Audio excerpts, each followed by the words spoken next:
Hey gang, how you doing? Jonathan here for Tailhunter Sportfishing, and it's time once again for the Mexican Minute La Paz video fishing report, coming to you from La Paz, Baja, Mexico, and then covering all of the fishing action for our Tailhunter Sport Fishing fleet for the dates of the 11th through the 18th of May 2023. Wherever you are, I hope you're doing well. Thank you so much for checking in. Thanks for spending time with us, and please don't forget to give us a thumbs up, a like, and don't forget to subscribe. Okay, I said we're coming from La Paz, Baja, Mexico, but you'll notice I've got a heavy sweatshirt on.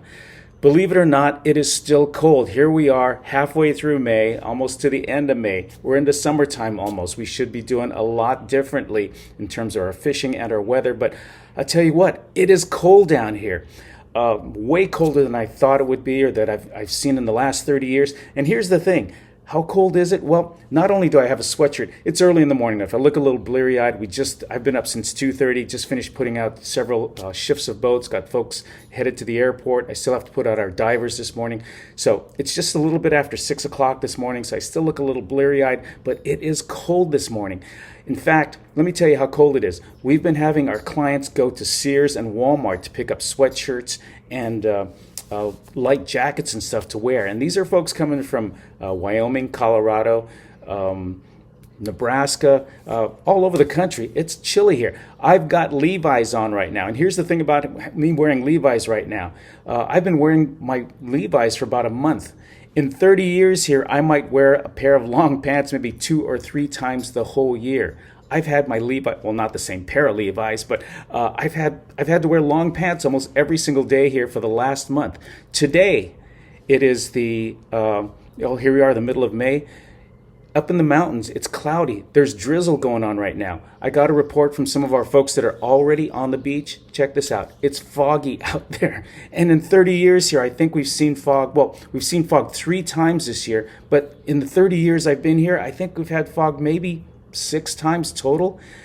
Really, really weird weather patterns. And that is certainly affecting the fishing. Now, during the daytime, it does get warmer. It's been up until like 85, 86, 88 degrees or so by the afternoon, but the mornings and the evenings are really, really chilly. I think a lot of folks coming down might think it's actually rather comfortable, but for us locals, my captains are wearing down jackets. I've got the sweatshirt on all day, and like I said, I keep my Levi's on all day just because it's chilly, and that has certainly affected our fishing. It's very, very erratic. You know, if you've been watching my fish reports, you hear me talking about the northern winds that really ripped us up all wintertime. Well, the winds are still here, except they're not northern. They're coming from the south now, and it's really affecting the currents. It blows sometimes, and it doesn't blow other times. Yesterday, morning time, the wind was howling in the morning. It was chilly. It was like 50 degrees. There are little waves out here. It was blowing from the south. By afternoon, it was blowing from the north, and there was chop out here in the bay. I mean, there are little white caps out there, and it's been like that every day. The winds blow from different angles, and I think a lot of that has to do with the transition time, because we're moving from cooler temperatures into the summertime temperatures. But I've never seen such variations or such temperature changes from like 50 or 60 degrees to almost 90 degrees every single day. So it's affected the currents, it's affecting the water temperatures. It's warm here, it's cold there, and certainly affecting the bite. I mean, one boat will catch a couple fish, another boat catches nothing right next to them. Go out to the same spots and they're looking for yellowtail, and instead they catch cabria. They go out looking for roosterfish and they catch yellowtail. Some boats are getting nothing. Overall, this past week, I will tell you that it was better than last week, and last week was pretty sticky. We had the full moon, plus we had winds.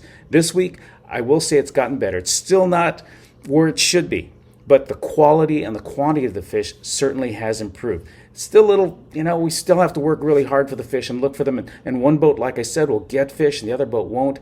And then the next day, it goes back and forth and different kinds of fish. I really don't know what you're going to catch if you're fishing right now. There's still some yellowtail around. Last week I was ready to give up on the yellowtail. I figured the waters had gotten too warm and the yellowtail bite was gone for the season. But some yellowtail showed up this week. Also got a couple Dorados, so it looks like waters are warming. So we got cold water, we got warm water. Cooler water yellowtail as well as amberjack. Plus, we also have Dorado moving in. We're seeing some marlin finally on the surface. They're not ready to bite, but we are seeing them, so maybe that could change at any time. There's also a ton of other species.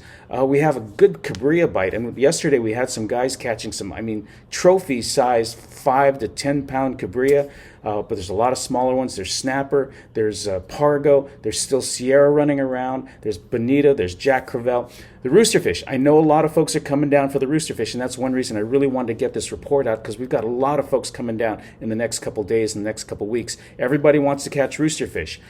The roosterfish are very slow getting off, but this past week we caught more roosterfish than we have in the last month. They're not the big hogs. They're not those 50 to 100 pounders that we're famous for, but folks are having a lot of fun over by the island, inshore, for fun 5 to 20 pound fish. For a lot of folks, it's their first time catching a roosterfish. They really want to get one, get it off the bucket list. And in fact, they're catching 3 or 4. Some boats getting more than others, but they're having a lot of fun, especially on the light tackle. These roosterfish are ferocious on the light tackle. They're in shallow water. The water's usually pretty calm in the areas where we're catching the roosterfish. So that's good news that we're starting to see more and more roosterfish. We are waiting for the big boys to show up, and I think as soon as we start seeing the larger baits, and when I say the larger baits, right now we're using, the little sardines to catch the roosters that we are getting. When we get the bigger baits, and these are the ladyfish, the sabalo that are 10 to 14 inches long, when those start moving in, usually the big boys follow up because they like to eat these bigger baits. So when we're using the bigger baits, we have a better chance of getting these bigger roosterfish. So I've got my fingers crossed that that's going to change. We did have a couple tuna biters. We saw the fish boiling. They don't stick around very long. One tuna did get caught about 70 pounds, but these fish are moving quickly, but we know they're there. As well, we also got some wahoo. Had a couple wahoo hookups. Actually got one in the boat. These are the first wahoo we've seen of the season. And we also got some other strange fish. Take a look at this. Now, a lot of you have never seen this before, and in my 30 years down here, I think I've only seen one. These are very, very rare, and in fact, they are illegal to catch. These are totuava. Now, back in the days, if you look on old black and white photos of San Felipe up in the northern parts of the Sea of Cortez, these were 100 to 200 pound fish, but they got overfished. They were very highly prized commercially, very, very popular to send to the Asian markets for medicinal reasons, and they simply got overfished. So they're illegal to catch. You don't see these very often. So the ones that are around, especially up north, you'll see on restaurant menus, totuava. They're a family of the white sea bass, delicious, buttery flavored. I have had it in the past, probably 20 or 30 years ago. The ones that you do see on menus are usually farmed fish, but for some reason, a couple of these have shown up down here, and they're legit 20, 25 pound fish. Trophy size, nothing like they used to catch the 100 and 200 pounders. But from what I understand, the reason that a couple of them are getting hooked up is because there is a totuava farm here in the bay, and somehow there's a big hole in the net, and some of these have swam out. So there's some totuava running around. If you catch one, you got to release it, or there's a huge fine. But anyway, that's a real strange fish to see here. A great catch, but like I said, we did release them. And we're also releasing the roosterfish as well. So anyone worried of us overfishing the roosterfish, we're releasing all of those. Anyway, a quick wrap up on what's going on. Like I said, I know a lot of you are coming down. We're anxious to find out what's happening down here. So there's our fish report. That's our Mexican Minute for this week. I'm Jonathan. You take care. God bless. Thank you for checking in. I got to go put some divers out right now, but we'll catch you again next week.